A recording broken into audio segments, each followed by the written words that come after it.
చంద్రబాబు నాయుడు గారికి అంకితం. ఎందుకంటే ఆయన ఏ రోజైతే అసెంబ్లీలో ఆ రోజు ఈ అసెంబ్లీలో రేపు గెలిచిన తర్వాతే ముఖ్యమంత్రి గారు స్థానానికి వస్తాను తప్ప అంతవరకు ఈ అసెంబ్లీలోకి అడుగు పెట్టని ఆ రోజు ఏ రోజైతే వచ్చాడో, ఏ రోజైతే 53 రోజులు అనవసరంగా ఆయన్ని జైల్లో పెట్టారో ప్రజలందరూ కూడా అన్ని గమనిస్తున్నారు.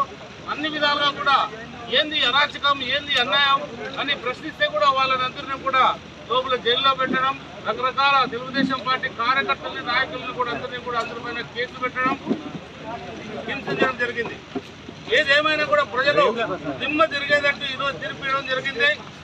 160 పైకీలక స్థానాలు తెలుగుదేశం మరియు జనసేన బీజేపీ కూటమికి ఇవ్వడం జరిగిందంటే ఇది మామూలు విజయం కాదు.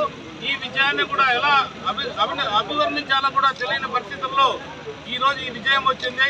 ఇది కూడా ఇంకా కూడా పులివెందులు ఓడిపోయింటే కూడా అందరూ కూడా హర్షించేవాళ్ళు. అది కొద్దిలో మిస్ అయిందనే అభిప్రాయం అందరిలో కూడా కలుగుతుంది. ఆ పులివెందులకిన పోయింటే ఈ రోజు రాష్ట్రానికి పట్టిన పూర్తి శని అంతా దిగిపోయే పరిస్థితిలో ఉండేవాళ్ళం. కాకపోతే ఎంతో కొంతలో బయటపడే పరిస్థితి వచ్చింది. ఈ రోజు మన ఉమ్మడి జిల్లా అనంతపురం జిల్లాలో 14 స్థానాలు కూడా తెలుగుదేశం పార్టీ మరియు మిత్రపక్షమైన బీజేపీ కైవసం చేసుకోవడం జరిగింది.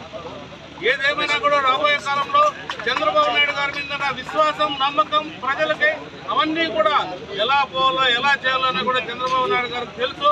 ఆ విధంగా ముందుకెళ్తారని అందరూ కూడా ఉన్నారు. ఎన్డీఏ కూటమిలో మనం ముఖ్యమైన భాగస్వాములుగా ఉన్నాం. ఈరోజు మన చంద్రబాబు నాయుడు గారు విలువ కూడా ఎన్డీఏ కూటమి వాళ్ళకి కానీ అందరికీ కూడా తెలుసు. కాబట్టి మన రాష్ట్రాన్ని ఏ విధంగా అభివృద్ధి చేయాలో అందరూ కూడా సహకరిస్తారని ఆశిస్తున్నాం. జై చంద్రబాబు, జై తెలుగుదేశం.